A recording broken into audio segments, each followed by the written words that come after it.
आदाब, नमस्कार, स्वागत है आपका। आप देख रहे हैं बेबाक मुंसिफ। मैं हूं शफ़ान अंसारी। आज का दिन देश की सभी सियासी पार्टियों के लिए बेहद अहम रहा।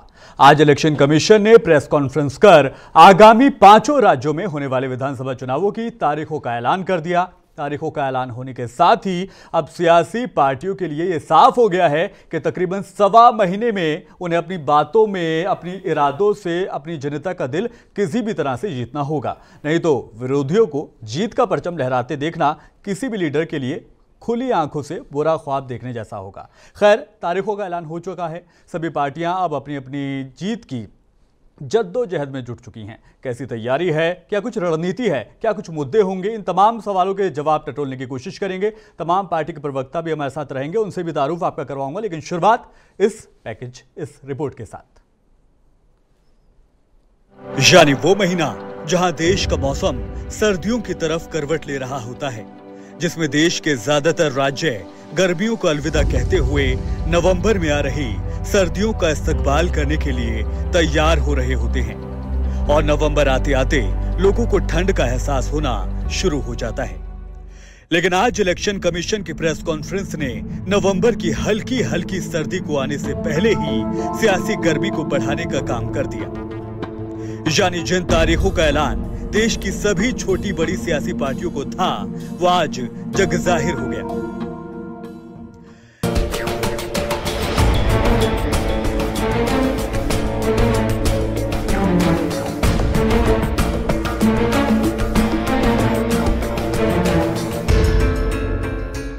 इलेक्शन कमीशन ने मध्य प्रदेश, राजस्थान, छत्तीसगढ़, तेलंगाना और मिजोरम में होने वाले विधानसभा चुनावों की तारीखों का ऐलान कर दिया, जिसके तहत 5 राज्यों में चुनाव अगले महीने नवंबर में होने जा रहे हैं।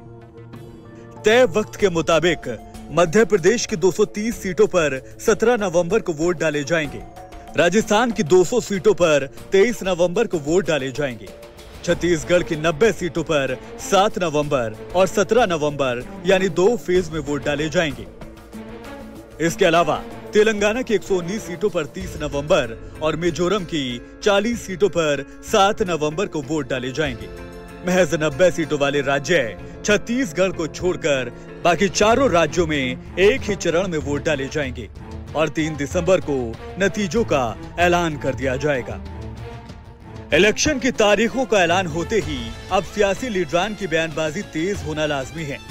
तारीखों के ऐलान के बाद कांग्रेस हो या बीजेपी, दोनों ने ही अपनी जीत का दम भरना शुरू कर दिया है।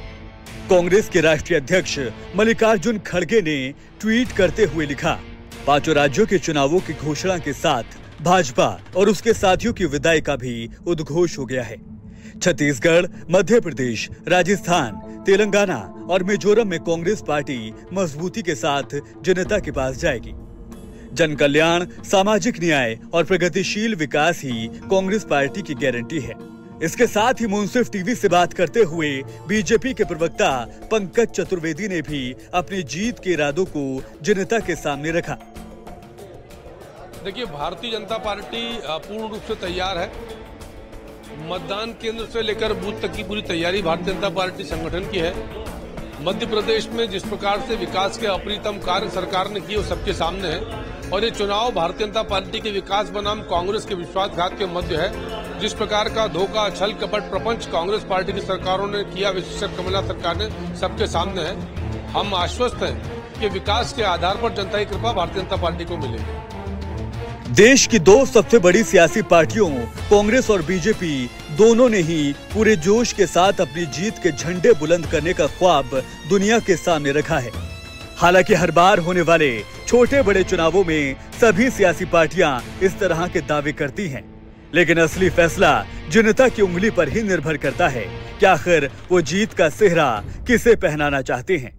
फिलहाल इलेक्शन की तारीखों के ऐलान के बाद अब सियासी गर्मी और बढ़ेगी, साथ ही बढ़ेगी सभी सियासी पार्टियों की धड़कनें, क्योंकि कांग्रेस किसी भी तरह इन सभी राज्यों में चुनाव जीतने की हर मुमकिन कोशिश करेगी, जबकि बीजेपी के सामने 2024 की जीत को मजबूत करने के लिए इन चुनावों में फतेह हासिल करना जरूरी है।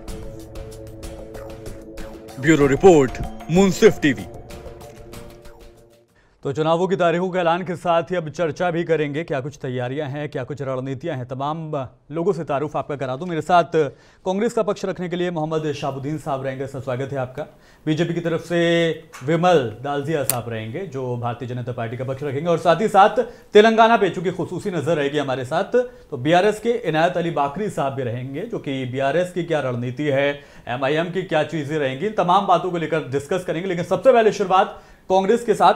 शहाबुद्दीन साहब, धड़कनें तेज हैं? धड़कनें तेज तो होंगी जरूर, क्योंकि इस दिन का जो है इंतजार काफी दिनों से बेसब्री से तमाम सियासी पार्टियां कर रही थी जी, और आखिर में ये वक्त आ चुका है। जैसा आपने कहा कि सर्दियों में गर्मी बढ़ाने वाला काम हो रहा है और होगा, और ये भी हम सब लोग जानते हैं क्योंकि ये जो आने वाले जो 5 राज्यों के जो इंतखाबात है जी, और सभी को मालूम है कि ये एक बड़ा सेमीफाइनल की तरह देखा जाएगा, क्योंकि फाइनल तो 2024 में खेला जाएगा। तो ये लगभग ये 5 राज्यों के जो नताइज आएंगे, इससे ये साफ जाहिर हो जाएगा कि 2024 में राजा कौन होगा, सिंहासन पे कौन बैठेगा जी। ये भी एक मूड का पता चलेगा। और साथ में हर राज्यों का जो है अलग अलग मुद्दे हैं, अलग अलग मसले हैं, और ये काफ़ी चीज़ों के ऊपर जो है बात होगी। उसके ऊपर ये जमहूरी निज़ाम को जो है तहफ़्फ़ुज़ करने की बात होगी। कई सारे मसले मसाइल हैं जो बीजेपी हुकूमत के ज़रिए जो है नाफिज की गई है, उसके ख़िलाफ़ भी जो है काम होगा। मैं ये समझता हूँ कि ये बेसब्री से पूरा हिंदुस्तान की आवाम जी इन 5 राज्यों के तरफ जो है नज़रें जमा कर बैठी है, और इसके नताइज क्या होने वाले क्या नहीं होने वाले हैं ये बहुत जल्द आप तमाम लोगों के सामने आ जाएंगे। विमल साहब, भारतीय जनता पार्टी पूरी तरह से हर बार के चुनाव में फुल कॉन्फिडेंट दिखाई देती है। इस बार तैयारी पूरी है, क्योंकि मध्य प्रदेश में, राजस्थान में सियासी हालात बहुत ज़्यादा आपके पक्ष में जाते दिखाई नहीं दे रहा है, ऐसा सोशल मीडिया बता रहा है, तमाम चीज़ें बता रही हैं, बयानबाजी बता रही है, आप क्या कहेंगे? देखिए, भारतीय जनता पार्टी का कार्यकर्ता कभी भी जिस दिन इलेक्शन चालू होता है और जिस दिन इलेक्शन ख़त्म होता है कभी भी एक्टिव रहता है, और वो कभी भी जनता के बीच में रहता है। और हमारे पास में एक एक कार्यकर्ता की लिस्ट है, और एक एक कार्यकर्ता चाहे इलेक्शन में हार रहे हो या जीत रहे हो वो जनता के बीच ही रहता है। इसलिए हमें लंबी चौड़ी तैयारी करने की ज़रूरत नहीं है। और रही बात आप जो सर्वे की है वो बात कर रहे, मध्य प्रदेश में हमने बहुत कुछ काम किया है, इसलिए हमें पूरा विश्वास है कि मध्य प्रदेश में हम एब्सोल्यूट मेजॉरिटी के साथ आएंगे। सर, और मेजॉरिटी के साथ आएंगे तो फिर ये केंद्रीय मंत्रियों को, मेंबर ऑफ पार्लियामेंट को क्यों विधानसभा चुनावों में उतारा जा रहा है? नहीं, ये देखो पार्टी का निर्णय रहता है, जब हमारी पार्लियामेंट्री बोर्ड डिसाइड करती है। सर, डिमोशन तो नहीं है, तो डिमोशन दिखाई दे रहा है। नहीं, डिमोशन की बात ही नहीं है इसके अंदर में। देखो, कार्यकर्ता चाहे कोई भी इलेक्शन लड़ो वो पार्टी का कार्यकर्ता है जी। आज मोदी जी ने कभी जिंदगी में इलेक्शन नहीं लड़ा और उन्होंने डायरेक्ट चीफ मिनिस्टर बने, और उसके बाद में उन्होंने कोई इलेक्शन नहीं लड़ा और डायरेक्ट प्राइम मिनिस्टर बने। ऐसी बात नहीं है। पार्टी का चाहे छोटे से छोटा कार्यकर्ता भी कोई लेवल तक जा सकता है, और पार्टी का काम छोटा या बड़ा नहीं होता है, पार्टी का काम सबके लिए समान होता है। राजस्थान में वसुंधरा राजे नाराज बताई जा रही थी, उस पर क्या टिप्पणी आपकी? नहीं, वसुंधरा जी नाराज नहीं रह सकती, क्योंकि उनका जीवन ही पूरा भारतीय जनता पार्टी आरएसएस में बीता है, और हमारे जो नेता है वो कभी नाराज होने का सवाल ही नहीं है। और रही बात राजस्थान की, राजस्थान में आज हालात इतने खराब है कि कांग्रेस के गवर्नमेंट के अंदर में इतना ज़्यादा करप्शन और लॉ एंड ऑर्डर खराब हो चुका है कि वहाँ की जनता खुद चाह रही है कि भारतीय जनता पार्टी को लेकर आना है। ठीक है सर, आऊँगा मैं आपके पास। बीआरएस का रुख करते हैं, क्योंकि तेलंगाना स्टेट अपने आप में बहुत अहम हो जाता है। सर, एमआईएम और बीआरएस का गठबंधन बदस्तूर जारी है, क्या रणनीति है आपकी? जैसे आप लोग अभी बताए कि मैदान में एक तरफ बीजेपी, तेलंगाना के अंदर जैसे आप जानते हैं कि बीजेपी का तो बहुत इंतहाई कमज़ोर है, उसके साथ साथ दूसरी तरफ कांग्रेस का मौक़िफ़ जो कल तक कमज़ोर था और आइंदा भी कमज़ोर नज़र आ रहा है, क्योंकि रियासत के अंदर दूसरी मरतबा ऑलरेडी इलेक्शंस के अंदर जो आइंदा की भी इलेक्शन के अंदर यही तैयारी हुई थी कि कांग्रेस आ रही, जब रिजल्ट निकला तो हम जो मेजॉरिटी होना उसके आगे चले गए थे। अब की बार भी हमें पूरा यकीन है कि ये तमाम चीज़ अपनी जगह है। अवाम यहाँ के डेवलपमेंट पे, यहाँ की तरक्की पे, यहाँ की स्कीमात पे, ये सारे चीज़ों को देखते अवाम एब्सोल्यूट मेजॉरिटी बीआरएस को देगी। और साथ ही हम बार बार ये कहते हैं कि जिस तरह से इलाकाई पार्टियों को एकजुट करके हर इलाके में चलना चाहिए, उसी रास्ते पे हमारी भी पार्टी गामजन है। यही लेकिन सर पार्टी में तो अभी भी नाराजगी देखी जा रही है। मैनमपल्ली साहब ने पार्टी को अलविदा कह दिया। मनमपल्ली हनुमंतराव साहब की जो वाकया है, उन्होंने अपने ही घर में 2 टिकट मांगे थे उनके साहिबजादे को मेदक के लिए, और उनके लिए यहाँ पर खास तौर पे हैदराबाद में उनकी सीट डिक्लेयर हो चुकी थी। उसके बावजूद तो उनके बच्चे को ना मिलने की उसमें वो कांग्रेस ज्वाइन करे। पार्टी को तो नुकसान होता ही है। देखिए, पार्टी व्यक्तिगत तरीके के ऊपर नुकसान होता तो पूरे भारत के अंदर आप जानते हैं कि कई मरतबा बड़े बड़े दिग्गज लीडर्स जाते हैं और आते हैं, उससे कोई फर्क नहीं। अगर पार्टी के मौकूफ या पार्टी की सरपरस्ती अच्छी हो तो ज़रूर वहाँ पर से दूसरे कैंडिडेट जीत के आते हैं। ऐसा कई मरतबा हुआ है, अब के भी आपको दिखाई देगा। हालांकि कांग्रेस फुल कॉन्फिडेंट है, कह रही है जिस तरह से तमिलनाडु के नतीजे आए थे वैसे ही नतीजे होंगे, वैसे ही ऑफर करेंगे और उसी तरीके से जनता की सेवा करेंगे ना। ये तो मैं आप तमाम जानते हैं, कांग्रेस पहली मरतबा पावर में नहीं आ रही है। कांग्रेस ऑलरेडी लगातार यही तेलंगाना पे सालों साल लोग उनके 1-2 मरतबा नहीं, 8 से 10 से 12 चीफ मिनिस्टर उनके गुजरे हैं तेलंगाना पे, मगर उनकी कारकर्दगी और हमारे बीआरएस के सीएम की कारकर्दगी आप तमाम जानते हैं अच्छे तरीके से, क्योंकि लोग यही दौर तेलंगाना का था जहां पर 8 घंटे तक अवाम कांग्रेस के दौर इख्तियार में अंधेरे में रहती थी, पानी मैसर नहीं था, पानी की लड़ाई होती थी, यहाँ तक के कत्ल गारतगिरी हो जाती थी पानी की उसूली के लिए। आज पानी और करंट आप तमाम देखते हैं कि 24 घंटे यहाँ चल रहा है, पूरे हिंदुस्तान में नजर नहीं आता। यहाँ पर जो स्कीमें हैं वो पूरे हिंदुस्तान में कहीं नजर नहीं आती। रही कांग्रेस हाल ही में कर्नाटक की तरह यहाँ स्कीम जो बात कर रही है, मैं कांग्रेस को बार बार कह रहा हूं कि आपकी रियासतों में 24 घंटे बिजली और लगातार पानी देने की आप एक बात तो तय कर लीजिए, रोटी कपड़ा और मकान की जो गुफ्तगू है वो तमाम नहीं कर रहे। चीजें शाहबुद्दीन साहब, ये तो बहुत बुनियादी चीजें हैं। क्या आपको अब भी 2024 में हम एंटर करने वाले हैं, अभी भी बिजली पानी जैसे जो बुनियादी मुद्दे उनको लेकर चुनावी मैदान में जाना होगा क्या? देखिए, वो भी एक मसला है, जैसा कि टीआरएस पार्टी का जो ये हमेशा वादा रहा कि 24 घंटे बिजली किसानों को दी जाती है, वो तो खोखला साबित हुआ। ऐसा कहीं नहीं है, कहीं बता दीजिए ये बात नहीं है। कोई किसान आज भी आकर बता दिए मैं एक इलेक्शन कैंडिडेट में रिजाइन कर दूंगा, एक किसान बता दिए। बल्कि कांग्रेस के सदर ने कहा था, कांग्रेस के सदर ने कहा कि मैं बहुत बड़ा दावा किया है, नाम आ चुका है इनका लिस्ट में, बहुत बड़ी बात कही है ना। मैं बता, आप जो हमारे किसान खुश है, किसानों को ऑलरेडी उनको सपोर्ट की जा रही है। आप बताइए कर्नाटक के किसानों को 15,000 रुपए उनकी नहीं दिए जाएंगे, यहाँ पर कहते हैं कि हम 15,000 रुपए किसानों को देंगे। अगर कांग्रेस जहां पर रियासत में है, कर्नाटक में 15,000 रुपए दीजिए आप, कर्नाटक में नहीं देते, हम 10,000 दे रहे हैं, आप 15,000 की बात कर रहे हैं। मैं कांग्रेस के एक ही बात बोल रहा हूं, आपके लीडर छोड़ रहे हैं कांग्रेस आपकी। मैं क्या बोल रहा हूं, देखिए जी, आप जिसको टिकट नहीं मिलता है वो आपके पास से छोड़ के हमारे पास आ जाएंगे, हमारे पास से छोड़ आज कल तक बताइए पूरी कांग्रेस जैसी इलेक्शन के बाद भी आपने किया था इससे पहले कांग्रेस पार्टी के साथ, वही आज आपके साथ हो रहा है, तो आपको तकलीफ हो रही है। इलेक्शन सुनो आप, एक मरतबा हज्जाम के सामने एक जना बोला मेरे सर में बाल कितने, उन्होंने बोला कि मैं मुड़ता हूं, देख ले सामने बैठ के गिन ले, तो उसी हिसाब होगा। आफ्टर इलेक्शन 30 हम 3 तारीख को दिसंबर के बैठ जाएंगे, फिर यही स्पॉट रहेगा, देख लेंगे। मेरा एक सवाल है बीआरएस पार्टी से, ये टीआरएस से बीआरएस बनी भारत राष्ट्रीय समिति, आवाम को एक नजरिया दिया गया था, ठीक। अब ये 5 राज्यों के चुनाव हो रहे, इसमें मैं पूछना चाह रहा हूँ टीआरएस पार्टी कौन से राज्यों में इलेक्शन लड़ने वाली? मैं आपसे एक ही बात यह है कि हम लगातार हमारी नीतियों को, हमारे तरीकों को, ये नहीं कि मैदान में उतरे और कूद गए, हम अपने तेलंगाना को एक मॉडल के तौर पर पूरे हिंदुस्तान में पेश कर रहे हैं। जिस तरह से बीजेपी गुजरात को अपना मॉडल बनाकर पेश करके पूरे हिंदुस्तान में राज करी है, तेलंगाना एक मॉडल की तरह बनेगा। जब तक कि यहाँ मुस्तकिम तरीके से काम सही नहीं होगा, हम दूसरी रियासतों की तरफ, हाँ दूसरी रियासतों में जो वहां के लोकल पार्टीज है उनसे जरूर हमारी रब्त है और उनको सपोर्ट करेंगे।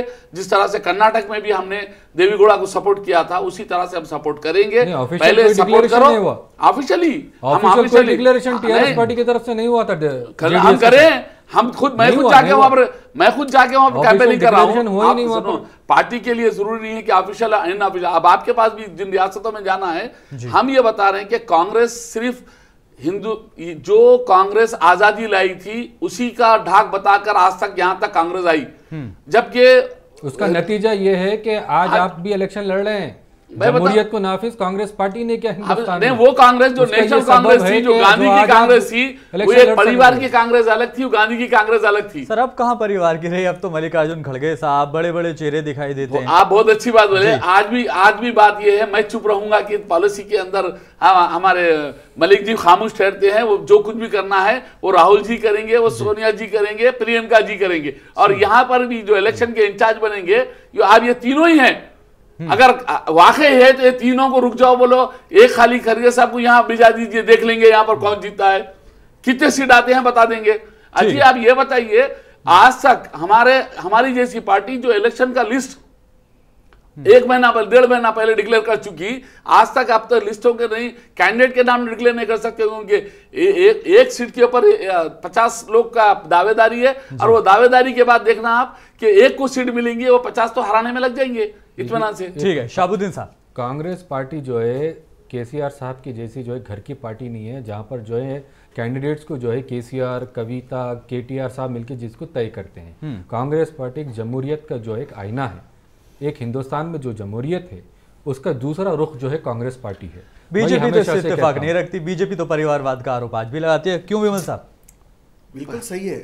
परिवारवाद में क्या होता है, जो स्टेट का डेवलपमेंट होता है उसमें बहुत तकलीफ आती है, क्योंकि उसमें अपना स्वार्थ आ जाता है। तो हमसे यही बोलते हैं मध्य प्रदेश पीछे जा रहा है शायद, कि जो आज कि आदित्य सिंधिया की वजह से। देखिए आज जहां भी डेवलपमेंट हुआ आप देख लिए, जो आज 10 साल के अंदर में जो पार्लियामेंट में जो कामकाज हुए, आज आप रोड का इंफ्रास्ट्रक्चर लीजिए या देश की मजबूती को लेके देख लीजिए, या 300 आर्टिकल जो 370 कभी सोचते थे कि हट नहीं सकता, और सबसे बड़ा मसला जो हिंदू मुस्लिम भाईचारे का, जो राम मंदिर का जो मसला इतना इजी सॉल्व हो किया है कि आज सोच भी नहीं सकते। आज वहां पे हिंदू भी खुश है और मुसलमान भी खुश है कि सुप्रीम कोर्ट नहीं किया बल्कि बीजेपी की है वो काम। नहीं बीजेपी की नहीं, ये गलत बात है। नहीं आप सुप्रीम कोर्ट की तौहीन कर रहे हैं, आप सुप्रीम कोर्ट की तौहीन कर रहे हैं, नहीं बहुत गलत बात कर रहे हैं, यानी कि कोर्ट का आप बेइज्जती कर रहे हो, नहीं बहुत गलत बात है। बिल्कुल नहीं कानूनी कार्रवाई होंगी आपके ऊपर। सुप्रीम कोर्ट बोला आप सुप्रीम कोर्ट की धज्जियां न उड़ाइए। नहीं मैं ये बता रहा हूं क्योंकि ये सुप्रीम कोर्ट का आर्डर को हिंदू मुसलमान सब तस्लीम करती है, क्योंकि सुप्रीम कोर्ट आला हमारा कोर्ट है, उसकी अदब करते हैं। आप बोल रहे हैं बीजेपी करी वो, तो इसका मतलब है सुप्रीम कोर्ट भी क्रेडिट लेने की कोशिश नहीं की जा रही बीजेपी की तरफ से। बीजेपी देख रही है क्रेडिट लेने की कोशिश हो रही है नहीं? नहीं क्रेडिट लेने की जरूरत ही नहीं है उसके अंदर में। हम हल करें बोल के सुप्रीम कोर्ट कराइए आप करें। अरे भाई सुप्रीम कोर्ट जब सरकार किसकी थी? अगर सरकार सुनिए मेरी बात सुनिए, सरकार हमारी थी, देखो आप करें या सुप्रीम कोर्ट करी, बीजेपी करी या सुप्रीम कोर्ट करी, डिसीजन तो सुप्रीम कोर्ट से आया है। खत्म, आपको क्या क्रेडिट मिलता? जो लॉ एंड ऑर्डर कंट्रोल में करे, जो सब जने में डिस्कस था कि हिंदू मुस्लिम की गड़बड़ होगी, लेकिन एक पत्थर की कार्रवाई नहीं हुई। लड़ाई थी। और मैं तो मुसलमान भाइयों को भी धन्यवाद देता हूँ कि बिल्कुल आपने सुप्रीम कोर्ट की बात रखी। देखो राम मंदिर का क्रेडिट किसी को नहीं जाता, सुप्रीम कोर्ट को जाता है। हिंदुस्तान की अमन शांति के लिए हिंदू मुसलमान खामोश बैठे, इसके लिए हिंदुस्तान को जोड़ने की कोशिश की गई, मुसलमानों ने हिंदुस्तान को जोड़ने की कोशिश की गई, बिल्कुल तोड़ने की, बीजेपी तोड़ने की कोशिश कर रही है। गलत बात है। अगर बीजेपी अगर तोड़ने की बात करती थी, 10 मस्जिदों पे दावा करना ये बुरी बात है। नहीं कोई बुरी बात नहीं है। 10 मस्जिदों पे आज 100 मस्जिदों में बुरा कर रहे हैं। 100 करोड़ हिंदुओं का देश है, आज उसमें अधिकार आज भी हिंदुओं का रहेगा। आप हिस्ट्री निकाल के देख लीजिए, आप हिस्ट्री निकाल, इसके ऊपर मैं आपको डिस्कस करके बता देता हूँ। आप हिस्ट्री निकाल के देख लीजिए कि मंदिर को तोड़ के मस्जिद बनाई गई या नहीं बनाई गई, ये आज डिस्कस करने का मैटर नहीं है। अपन जब इसके बारे में अपन कभी और एक दिन बैठ जाएंगे, मंदिर मस्जिद के बारे में हम एक दिन बैठ जाएंगे, लेकिन आपको मैं ना लेते कि 100 करोड़ हिंदू जनता का आस्था की बात है। मस्जिद या लेंगे मंदिर, कोई बात लेंगे आज हमारे 10 कर्नाटक में जय श्री राम के नाम पे, अरे भाई आपको तो कोई राइट से नहीं, हनुमान जी के नाम के ऊपर वोट मांगे आप लोग। ये सब वहां की आवाम डेवलपमेंट में थी। बीआरएस आप कम्युनल के साथ लग रहा है, बीआरएस का अलायंस कम्युनल के साथ है, कम्युनल मतलब एमआईएम एमआईएम के साथ है। एमआईएम खाली मुसलमानों की बात नहीं करती है। दलितों को यहाँ का मेयर आज कौन सा दलित, आज दलित को कौन सा 4 मीनार, ठीक है इनायत अली साहब से सवाल कर रहा हूँ, इनायत अली साहब से सवाल कर रहा हूँ, ठीक है। कौन से नामपाली की टिकट दिए, कौन सी कारवान की टिकट दिए, आप मुझे बताइए, आप मुझे बताइए। इनायत अली साहब से सवाल कर लेता हूँ, ठीक है। आप मुसलमानों की बात करते हो। इनायत अली साहब, मुझे फर्क बता दीजिए।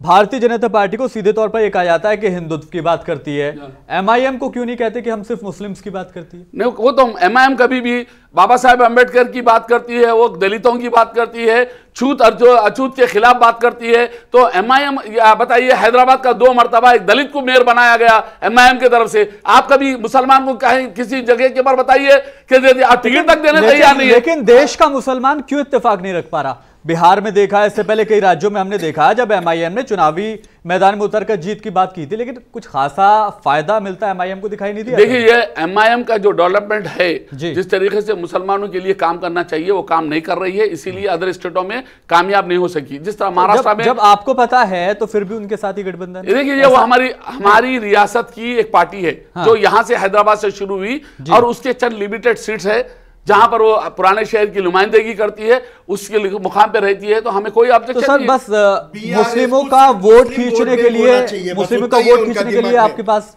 बैसाखी के तौर पर इस्तेमाल हो रही है मैं बैसाखी के तौर पे हम इस्तेमाल कर रहे हैं या वो हमको इस्तेमाल कर रही है, इतनी बात है। आप बताइए, कांग्रेस जिसे 50 साल पाली, 50 साल कांग्रेस एमआईएम को साथ लेके चली और पहली मर्तबा कांग्रेस के जो साबिका सदर अब्दुल वाहिद अवैसी, उनको कारपोरेटर बनाने वाली कांग्रेस। और कांग्रेस हमेशा ही से यही, इंदिरा गांधी दारुसलाम में पहुंचे थे जब कर्नल नहीं थे वो लोग, जिस वक्त गए थे, जब इंदिरा गांधी जाके वहां पर खाना खाए थे। आज तक मैं ये नहीं बोल सकते कि केसीआर साहब जाके दारुसलाम में गए, मगर इंदिरा गांधी तो गए थे वहां पर जाके रहे। ये बात ऐसा नहीं है। जब भी कर्नल की बात आप बता रहे, हिंदुस्तान को जोड़ने की जरूरत है, तोड़ने की नहीं। हिंदू मुसलमान इत्तेहाद करने की जरूरत है। की जो तकरीर थी 15 मिनट की, इसकी आप तायद कर रहे हैं या नहीं कर रहे? किसकी? अकबरुद्दीन अवैसी। अरे भाई, उनका पर्सनल मैटर है, उस पर केस हुआ, कोर्ट के अंदर केस है, उनको सजा मिले, उसके बाद कोर्ट उनको बरी कर दिया। आज उनको जब कोर्ट मुजरिम ने मारा तो मैं मुजरिम क्यों होता हूं मानने वाला? जिस तरह सुप्रीम कोर्ट की बात आप सुने, कोर्ट जब उन्हें मुजरिम करार नहीं दिया है तो वो एक पाक आदमी है। अगर हम कहते हैं मुजरिम बोले तो कोर्ट के खिलाफ है हम। नहीं, मैं आपका पर्सनल व्यू ले रहा था। मैं पर्सनल कैसा बोलूं? मैं अदलिया की इज्जत करता हूं भाई, अदलिया की इज्जत के खिलाफ नहीं जाऊंगा मैं। इस तरह तो बता, हाई कोर्ट आप बोलिए, बाबरी मस्जिद के खिलाफ फैसला हुआ, बोलिए। बहादुरपुरे के आप नामजद कैंडिडेट है, मैं बता रहा हूँ, मैं आपका मुकाबला एमआईएम से भी है। मैं क्या बोल रहा हूँ, वहां की आवाम एमआईएम की तायद कर रही है। हम फ्रेंडली तरीके से, समझ में नहीं आ रहा आप जीतने जा रहे हैं वहां क्या करने? मैं क्या बोल रहा हूँ, मैं जीतने की बात ये नहीं है कि किसी इंसान को गला घोट, अगर वहां की आवाम वहां के एमएलए से खुश है तो एमएलए, अगर हमारे हमारे से अगर आज हमारे को अगर जिताना चाह रही तो कोई आवाम के पास फैसला है। बीजेपी, कांग्रेस या बीआरएस, अवाम के पास फैसला है, वो महफूज है। अगर अवाम का फैसला अगर सब एक्सेप्ट करते हैं तो चलना चाहिए। अवाम के ऊपर अपने फैसले, जिस तरह बीजेपी अपने फैसले लगा रही है, कांग्रेस अपने फैसले अवाम पे लगा रही है, ये गलत है। बाकरी साहब, आप जब एमआईएम आपके ऊपर कॉन्टेस्ट करेंगी नहीं करेंगी 119 सीट, पहले ये मैं पूछना चाहता हूं, जब आप एमआईएम के ऊपर कॉन्टेस्ट कर रहे हो जी, सीट्स पूरे के पूरे, जहां से भी एमआईएम ठहरेंगे आप कॉन्टेस्ट करेंगे, तो एमआईएम भी आपके साथ में 119 सीटें ठहराएगी क्या? हमारे पूरे हिंदुस्तान के अंदर बताया जा रहा है। मैं आपको पूछना चाह रहा हूँ, हिंदुस्तान में बीजेपी की बी टीम एमआईएम बोला जाता है। ये सारी कौम को नहीं, ये आप बोल रहे हो, अभी आप बोल रहे हो, नहीं अभी बता रहा हूँ, नहीं सुनो, आप बोल रहे हो, कहां से कहां जा रहे हो? बात करें तो हमारे ऊपर, अगर स्टेट में आके बोलते हैं कि हमारी बी टीम है, अब ये बताइए। नहीं, मुझे एक चीज बताइए, अगर भारतीय जनता पार्टी का एमआईएम बीच में तो आप क्यों अलायंस करे हो? आप क्यों अलायंस करे हो? तो इसका मतलब आप अलायंस करे हो। आप भी मजनू है, इन्हों भी मजनू है, ठीक है, लेकिन क्या हो सकता है, हमारे पास भी मजनू है।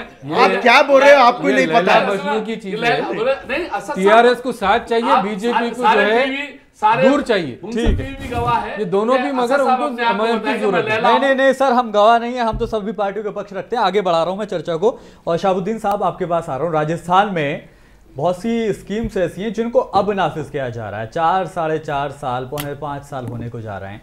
अब पार्टी क्यों जाग रही है? क्यों बीजेपी को मौका दिया जा रहा है? नहीं, मौका नहीं दिया जा रहा है। सारे स्कीमा जो है अभी नहीं हुई है नाफिज, उससे पहले भी हुई है। क्या ऐसा तो नहीं है कि 4.5 साल जो है कांग्रेस पार्टी में खामोश बैठी थी? जी, वहां पर भी काम हुआ है काफी हद तक। आप देख सकते हैं नेशनल सर्वे का डाटा देखिए, 24 घंटे लाइट 5 सबसे बेहतरीन राज्यों में आज राजस्थान का भी नाम है। डबल बेडरूम मिल गया, टॉप 5 परफॉर्मिंग स्टेट्स में इंडिया में आज राजस्थान है।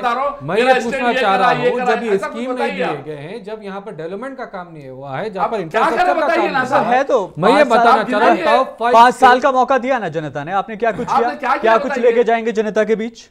कौन? आप कांग्रेस क्या कुछ लेके जाएगी? नहीं, काफी चीजें लेके जाएगी। जैसे कि मैनिफेस्टो जो है अभी बन रहा है, अभी इम्प्लीमेंट सर अब तक क्या काम किया? अब तक का रिपोर्ट कार्ड लेके जाएंगे ना आप जनता के सामने? अब का जो रिपोर्ट कार्ड है, वहाँ की कौमी जो है, वहाँ का जो निजाम है, वही आपको जवाब देगा। वहाँ पर कोई मसला नहीं है। वहां पर आप सारे सर्वे करा लीजिए, राजस्थान जो है टॉप परफॉर्मिंग स्टेट में कैसा हुआ। मैं ये पूछना चाह रहा हूँ टॉप 5 पे कैसा है? किसानों को किसी किस्म की सपोर्ट नहीं मिल रही, वहां पर 1 रुपया किसान को नहीं मिल रहा, यहाँ 15,000 रुपए देने की बात कर रहे हैं आप लोग। अब यहाँ पर हाईएस्ट वैट जो है पेट्रोल पे लगाने वाले हम पे तनकीद कर रहे हैं। हमारे वाले हम बता रहे हैं ना, अगर राजस्थान अगर जरूरत पड़ी तो पूरे देश में लड़े, क्योंकि हम तो चाहते हैं, क्योंकि हम देश को बनाने जा रहे हैं, तो बन चुकी है हमारी नेशनल पार्टी नहीं, देखिए बीजेपी क्यों वेलकम कर रही है मैं बताता हूँ। बीआरएस पार्टी आएगी तो साथ में पैकेज एमआईएम का भी लेकर आएगी। अच्छा, इस पे क्या है, बीजेपी को भी फायदा होगा, उनका भी जो है जाती मफाद है इसमें टीआरएस पार्टी को बुलाने का। आप ये बात को समझिए। ऐसा है क्या विमल साहब? देखिए अंदरूनी फायदा है, फायदे का सौदा है। देखिए कांग्रेस 60 साल रूल करी जी, कांग्रेस को पता है कि देश में हमारी परिस्थिति क्या हो गई। हाँ। अभी जो कांग्रेस अपने बलबूते पे जीतती थी, आज इंडिया बैसाखी के ऊपर जीत रही है। हाँ। जीतने की कोशिश कर रही है। एक स्टेट कर्नाटक का जीतने से ये अपने आप को ये समझ रहे हैं कि हम ऑल इंडिया लेवल पे जीत जाएंगे।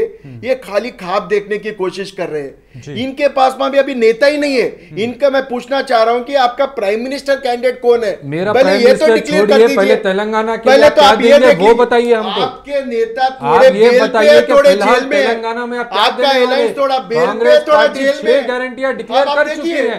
मैं ये पूछना चाह रहा हूँ आपका रेवंत रेड्डी, तेलंगाना को क्या आपका देना चाह रेवंत रहे हैं? रेड्डी खुद जेल जाने की पोजीशन में। आप कैसा बोल सकते हैं? आप देखिए, आप कैसा कह सकते हैं? आप कितने बड़े कोर्ट स्कैंडल आपके में पास है क्या? आज वोट पर नोट कोर्ट है क्या? नहीं हम बता रहे कोर्ट है क्या? सुप्रीम कोर्ट आप कैसा बोल सकते हैं? वोट पर नोट पे केस चल रहा है नहीं चल रहा सुप्रीम कोर्ट पे? बिल्कुल चल रहा है या नहीं चल रहा? आप बीआरएस को पूछिए केस चल रहा है या नहीं चल रहा है, या जनता में जाके पूछिए। बोल सकते हैं आज जेल को जा सकते हैं, आज कौन नहीं जा रेवंत रेड्डी जी के ऊपर केस उठा या नहीं है, का जो वर्डिक्ट और है वो बिल्कुल एक्शन आएगा। रंगे हाथ कर रहे के साथ पकड़े गए, इसमें दो राय नहीं है। हिंदू राष्ट्र रंगे हाथ पे पकड़े तो क्या कह रहे हैं आप?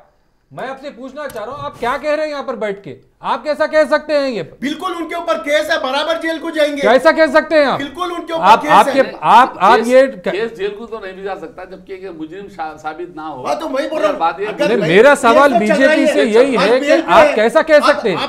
भाई साहब आप ये तो बोलिए, आज का आपका जो सीबीसीआईडी अपना काम कर रही है, पुलिस अपना काम कर रही है। नहीं शाहबुद्दीन जी, आज मुझे बताइए आपका जो अध्यक्ष है वो बेल पे है या नहीं है? अमित शाह साहब तड़ीपार हुए नहीं हुए? चलिए सर, वो बहुत लंबी बहस हो जाएगी, मैं उसमें नहीं जाना अमित शाह जी के ऊपर कोई एक केस नहीं है आज की डेट में। अमित शाह साहब तड़ीपार हुए नहीं हुए, मोदी जी के ऊपर केसेस हुए नहीं हुए। मैं आपसे पूछना चाह रहा हूँ, मैं पूछ रहा हूँ उनको बेल पे है या नहीं है? मैं ये पूछना चाह रहा हूँ उनके ऊपर केसेस हुए या नहीं हुए? केस हुआ, गोड्रा राइट्स में नरेंद्र मोदी के ऊपर केसेस हुए नहीं हुए? शिवराज सिंह चौहान के ऊपर केसेस हुए नहीं हुए? लेकिन आज उन बेल मैं आपसे पूछना चाह रहा हूँ। चलिए चर्चा को आगे बढ़ा रहे हैं सर, आगे बढ़ते हैं, मध्य प्रदेश की बात करते हैं।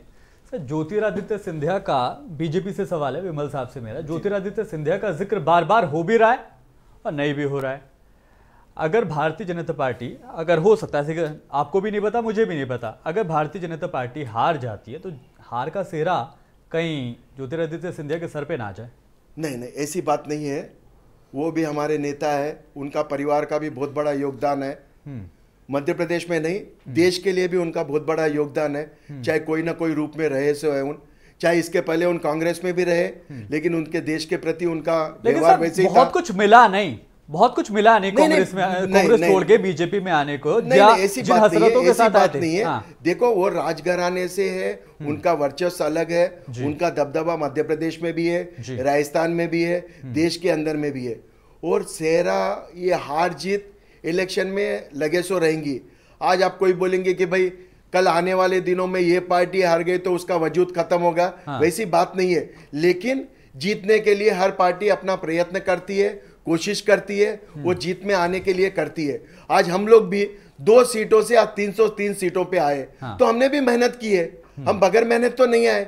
जिस प्रकार कांग्रेस का दफन हुआ है, तो कांग्रेस को भी ये बैठ के विचार करना चाहिए कि भाई आज जनता ने हमको इस तरह निकाल के क्यों फेंक दिया, कि आज हम जनता के बीच में जाने के लिए हमको कितने हथकंडे अपना, मैं भाई आपके अच्छे के लिए बोल रहा हूँ, आपकी अच्छाई के लिए बोल रहा हूँ कि आपकी परिस्थिति ये क्यों हुई। आप एक बार अध्ययन करिए कि आप सोचिए कि हमारी इतनी बड़ी आप एमएलए को खरीद कर आप जो है अपनी सरकारें चला रहे हैं, आपके पास कोई चेहरा नहीं है अवाम के सामने।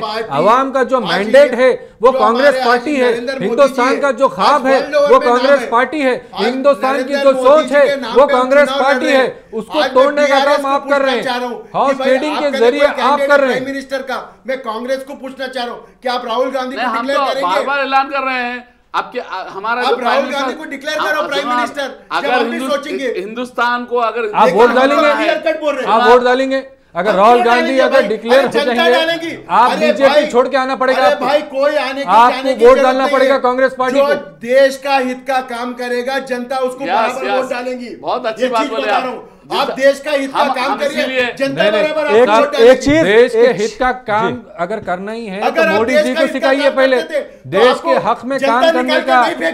पहले आप मणिपुर जाइए, मणिपुर जाइए, सबसे पहले चाइना जो है घुस चुका हिंदुस्तान में, देश को खराब करने का काम किया। आपने कभी भी रिजल्ट आया हिंदुस्तान का खा के चाइना का गाना गाते थे आप? आज चाइना, आज वर्ल्ड ओवर में आज हिंदुस्तान का आज नाम बहुत ऊंचा हो चुका है, और आज देश जिस हिसाब से तरक्की पे जा रहा है आप देख लिए, तो देश आप एयर को देखिए, रोड को देखिए, नेवी को देखिए, यहाँ से जो लाइन जा रहे हैं, बाहर से जो निवेश आ रहा है, ये श्रेय पूरा देश को जाता है। मोदी को कैसा चाहिए? आज मोदी जी को पैसे की जरूरत नहीं है, इस देश के डेवलपमेंट की जरूरत है, इसलिए मोदी जी आज 24/7 का काम करते हैं। नहीं, ये बात बिल्कुल सही है। मोदी जी 24 आवर्स वर्क करते हैं, मगर वो अडानी और अंबानी बीआरएस और बीजेपी के जो विचार हैं या जो नजरिया काफी मिलता नजर आ रहा है। मैं बोल रहा हूं मोदी जी काम करते हैं, मोदी जी बहुत काम करते हैं, 24 घंटे करते हैं, मगर अडानी और अंबानी के लिए बोला भाई विचारधारा मोदी जी से कैसे मिलते हैं, कैसे शॉल दिया जा रहा था, कैसा फूल पिनाया जा रहा था, ये बात देखिए, ये बात कांग्रेस को बड़ी हजम नहीं होती। मैं बोलता हूँ देश का प्राइम मिनिस्टर चाहे कोई भी हो, कल आप बोलेंगे सोनिया गांधी के पैर पड़े थे, वो नहीं बोलते केसीआर साहब तेलंगाना लेने के लिए, कभी आपने बताया उनको शाल उड़ाए तो डर गए, यहाँ तो पैर पड़े। आपके सहयोगी एमआईएम को ये चीज हजम हो पाएगी क्या? जो आप प्रधानमंत्री मोदी का जिक्र कर रहे हैं, बीजेपी की तारीफ कर रहे हैं, ना बीजेपी की कोई तारीफ नहीं, मैं बोला मोदी जी अभी आपने बोला ना, मैं बताया शाहबुद्दीन साहब बोला, नहीं मैं ये बताया 24 घंटे मोदी जी काम करते हैं अडानी और अंबानी के लिए बोला, मैं देश के लिए नहीं बोला मैं। मेरा मकसद ये रहता, मेरा मकसद था अडानी और अंबानी के लिए काम करते हैं, देश की जितनी भी तरक्की है अडानी और अंबानी को गई है, इसलिए देश तरक्की पे है, और रिजर्व बैंक का पूरा डिपॉजिट खत्म हो चुका है, मगर देश तरक्की पे है। अमाउंट हमारा जो हमारा करेंसी का वैल्यू था वो गिर चुका है, मगर देश तरक्की पे है। देश के कई लोग देश छोड़ के भाग रहे हैं, पर देश तरक्की पे है। देश का पैसा लूट कर लोग बाहर भाग जा रहे हैं, पर देश तरक्की पे है। पूरी दुनिया खत्म हो चुकी है। हमारे पास G20 हम लोग करते हैं, अमेरिका का प्रेसिडेंट आके ये बोलता है कि यहाँ पर कोई भी मीडिया को यहाँ पर आजादी नहीं है, ये गुलाम जैसा सलूक किया जा रहा है मीडिया के साथ। अमेरिका का प्राइम मिनिस्टर बोलता है फिर भी देश तरक्की पे है। एक जना आगे बोलता है यहाँ पर तो इंसानियत नाम की चीज नहीं है, वो फिर भी देश तरक्की पे है। मैं बोल रहा हूँ ये तारीफ में कर रहा था, मैं ये नहीं बोल रहा था कि मैं बाकरी साहब से पूछना चाह रहा हूँ, आपका खुद का चैनल है तेलंगाना चैनल, क्या उस पर बीजेपी की हुकूमत चलती है? किसकी? बीजेपी की हुकूमत चलती है। आप कैसा इल्जाम लगा रहे हो? आप साबित कर रहे हो, आपके ऊपर हुकूमत चलती है। आप वो चैनल खोल के देख लीजिए, के सामने बैठे मैं इल्जाम लगा रहा हूं, 24 घंटे ये नहीं बोला आप 24 घंटे को आजादी नहीं है, टीआरएस के बारे में, बीआरएस के बारे में बता रहे हो। नहीं साहब, हम एंकर लेकिन हम किसी के ऊपर नहीं बात कर रहे। आज पूछिए हिंदुस्तान की, नहीं दुनिया के सामने बोल रहा हूं। आज मैं मुंसिफ टीवी को भी पूछता, आपके ऊपर एनडीए का प्रेशर है क्या? आप अमेरिका के प्रेसिडेंट को बोला पागल हो गए? ये चीज मैं साफ कर दूं, हम मेरी डिबेट से, मेरी इस चर्चा से आप अंदाजा लगा सकते हैं कि कटे हुए सवाल या प्रो सवाल मैं तमाम पार्टियों से करता हूं। मेरा नजरिया बीइंग अ जर्नलिस्ट आप तमाम पार्टियों के लिए, देश की सभी छोटी बड़ी सियासी पार्टियों के लिए समान ही है और तमाम सवाल मैं वैसे ही करता रहूंगा और इसी तरह से मुंसिफ टीवी अपना काम करता है और आगे इंशाल्लाह करता रहेगा। आगे बढ़ा रहा हूं शहाबुद्दीन साहब, सचिन पायलट को लेकर और सीएम गहलोत को लेकर खबरें बहुत पॉजिटिव नहीं आती सर वहां से। नहीं, अभी काफी पॉजिटिव है साहब।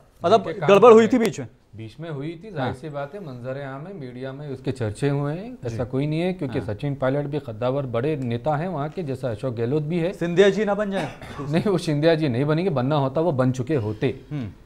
आप देखिए वो साथ है कांग्रेस पार्टी के, लेकिन सर बीच में तो बात ज्यादा बिगड़ गई थी। नहीं, बीच में बिगड़ी पार्टी का ऐलान तक हो जाएगा। केसी वेणुगोपाल, राहुल जी, प्रियंका जी ने उनसे मुलाकात की, मुलाकात करके सोनिया मैडम ने भी मुलाकात करके वो मसले को ख़त्म किया है। अब बहुत ही बेहतरीन तरीके से दोनों मिलके काम कर रहे हैं, वो मसला ख़त्म हो चुका है। नहीं, पायलट अगले सिंधिया ना बन जाए, ये था मेरे कहने का मतलब। ठीक है, आपके पास आ रहा हूँ विमल साहब। अगर सचिन पायलट और गहलोत साहब अगर मिल जाते हैं, बीच की नाराजगी कशीदगी खत्म हो जाती है, तो आपके लिए तो खतरा है? नहीं, बात खतरे की नहीं है। राजस्थान के हालात ऐसे हो गए कि वहाँ की जनता ने डिसाइड कर लिया है कि भारतीय जनता पार्टी को वहाँ पे जिताना है। आज अगर इन एक भी हो गए तो अब कोई ताकत इनको जिता नहीं सकती। आज जो हालात राजस्थान के हैं वहाँ के अंदर में वहाँ की जनता ने डिसाइड कर लिया। और एक मैं मेरे भाई को बताना ऐसी बातें तो तमिलनाडु के चुनाव में भी हुई थी, कर्नाटक के, माफ कीजिए, हाँ, कर्नाटक के चुनाव नहीं, में कर्नाटक का चुनाव, साउथ का चुनाव एक अलग टाइप का रहता है, हाँ। नॉर्थ का एक इलेक्शन लेकिन अलग सर टाइप एक का चीज सेम रहती है, पीएम मोदी का चेहरा। नहीं, मैं आपको बताना चाह रहा हूँ कि मोदी जी को चाहने वाले वर्ल्ड ओवर में है। हाँ। आज देखो मोदी जी को चाहने वाले सर्वे करा लो। आज मैं बता रहा हूँ, चाइना को बहुत मोहब्बत है मोदी जी से, इसलिए बात करें कि जो है हिंदुस्तान में घुसा रहे हैं। कोई भी मीडिया में देख लीजिए, कोई भी जनता में देख लीजिए कि मोदी जी चलते हैं जब कैसे दिखते हैं। अच्छा। और उनकी चाहने वाले की चाहत कैसी है। और वही राहुल गांधी जी की देख ली, वही प्रियंका की देख ली, वही सोनिया जी की देख लीजिए। पहले कश्मीर से ये सब अपना अपना रुतबा रुतबा रहता है, ये अपना अपना रुतबा रहता है। देखिए जी बता रहे हैं कि हमारे देश का प्राइम मिनिस्टर महीने को 1 करोड़ रुपया खर्चा करता है अपनी ड्रेसिंग पे, तो देखने वाला तो देखेगा। ये गलत बात है, ये गलत बात। देखो भैया, खूबसूरत भी दी है ऊपर वाले ने। देखो आज अपने नहीं सुनिए, आज अपने एंकर है, अगर उन फटेसों के कपड़े पहने तो उतने खूबसूरत दिखते हैं। आज भाई आप उतरने के लिए नहीं, आज शहाबुद्दीन भाई है, आज अगर उन कोई भी टाइप के फटेसों भी कपड़े दिखे तो खूबसूरत दिखेंगे, उसमें दो राय नहीं। कुदरत ने उनको इतनी खूबसूरती दी है कि चेहरे के साथ साथ रुबाब भी दिया है और कुछ काम करने की क्षमता भी दी है। आज देखिए, आप काम करने की बात कर रहे हैं ना, हमारे भाई बता रहे थे, मेरे भाई बता रहे कि आज सर चाइना पे सवाल कर रही है कांग्रेस। नहीं, बिल्कुल गलत बात है। चाइना का सपोर्ट कभी भी कांग्रेस ने की है। चाइना की 1 इंच भी जमीन अपनी नहीं गई है, अपनी जमीन 1 इंच भी नहीं गई है।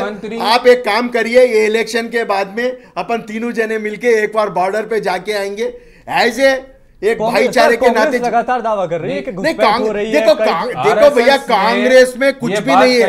ये कांग्रेस का क्या है मालूम, उन क्या बोलते हैं, उनको जो लिख के दे देते हैं वही पढ़ के आ जाते हैं। आज उनका ने कांग्रेस के लद्दाख का तो खुद दौरा करके आया ना राहुल गांधी, जीत के आए हम भैया। लद्दाख का उन कितने दिन उनका देखो।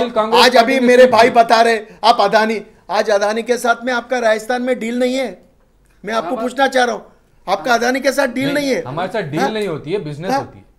बीजेपी की यही गलत डील होती है, डील आप लोगों के साथ होता है, हमारे पास बिजनेस होता है। आज एक अदानी एक ऑर्गेनाइजेशन है, उन अपना काम कर रहा है, बीजेपी अपना काम करिए, कांग्रेस अपना काम करिए, लेकिन घड़ी घड़ी हर बात के अंदर में मोदी जी को कि भाई अदानी को, अंबानी को। आज अंबानी परिवार के क्या कांग्रेस के साथ संबंध नहीं है या बीआरएस के साथ संबंध नहीं है? आप एक बात बता रहा हूं मैं, क्या रिजर्व बैंक का रिजर्व फंड खत्म हुआ या नहीं हुआ, उसका एक सवाल। बिल्कुल नहीं हुआ साहब। आज देश बहुत पावरफुल हुआ, सुना आप, आज बहुत पावरफुल हुआ है अडानी के घर पे।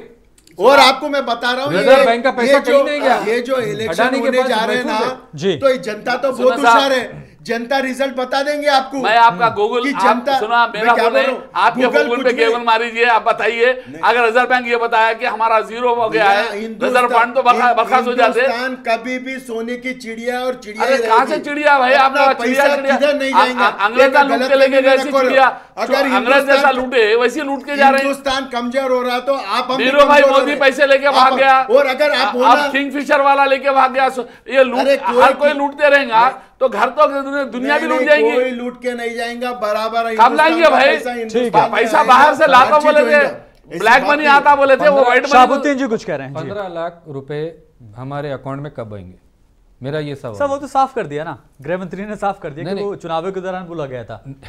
चुनाव में झूठ बोल सकते हैं, विमल जी झूठ बोल सकते हैं, चुनाव में झूठ बोल सकते हैं, चुनाव में जो भी चाहे हम बोल सकते हैं। जिस तरह अच्छे दिन आएंगे, वो अच्छे दिन तो हमारे आए नहीं। गलत बात। अच्छे दिन आए, अच्छा कहा है, नीरव मोदी के लिए आए, विजय माल्या के लिए आए, आपको बता रहा हूँ, जय शाह के लिए आए, अडानी के लिए आए, अंबानी के लिए आए। अरे भाई वो 365 लास्ट इलेक्शन में 365 जो मारे थे वो आतंकवादी ने तो घर का वादी था क्या? आज बीजेपी खत्म कराई थी क्या?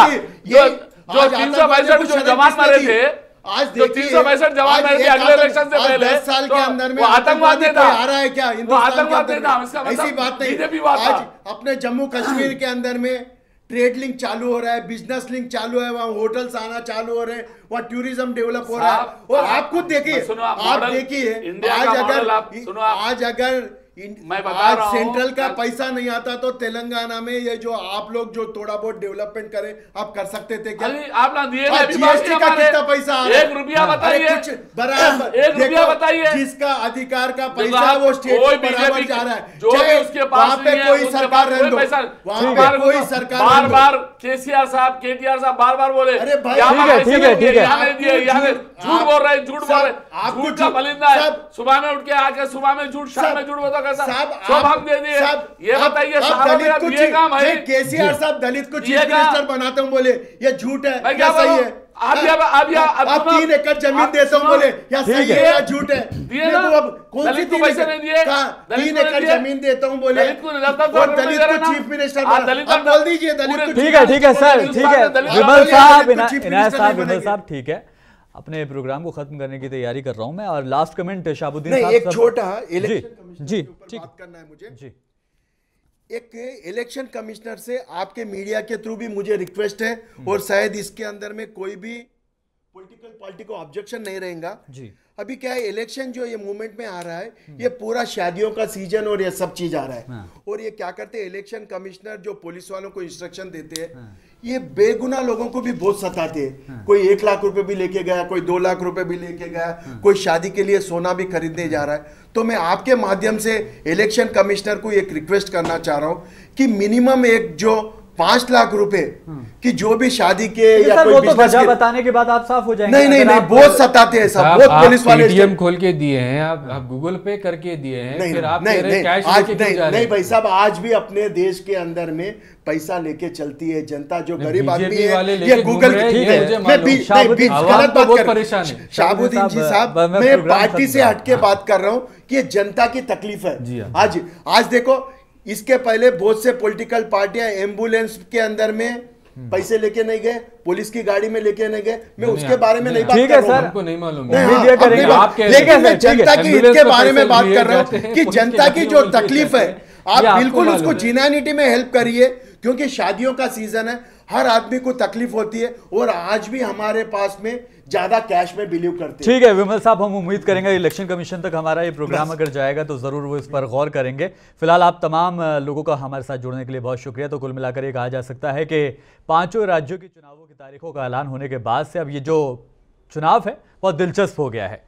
भारतीय जनता पार्टी और कांग्रेस, जो कि सबसे बड़ी पार्टियां हैं देश की, वो अपनी अपनी जीत का दम भर जरूर रही है, लेकिन जनता आखिर में क्या फैसला लेगी वो सबसे ज़्यादा अहम है। हालांकि तमाम तरह की बातें कही जा रही हैं, भारतीय जनता पार्टी का भी पक्ष दिखाया जा रहा है, कांग्रेस का पक्ष भी दिखाया जा रहा है। हालांकि इसमें एक बड़ा चेहरा उभर कर जो टीआरएस, जो कि बीआरएस और टीआरएस अब नेशनल लेवल पर अब पहुंच रहे हैं, उनका क्या कुछ चेहरा रहेगा, क्या वो इलेक्शंस में एमआईएम के साथ गठबंधन रखेंगे या नहीं, ये तमाम सवाल हैं और इसको लेकर अगले प्रोग्राम में मुलाकात होगी तो ज़रूर चर्चा करेंगे। फिलहाल इस बुलेटिन में इतना ही, दीजिए इजाज़त, नमस्कार।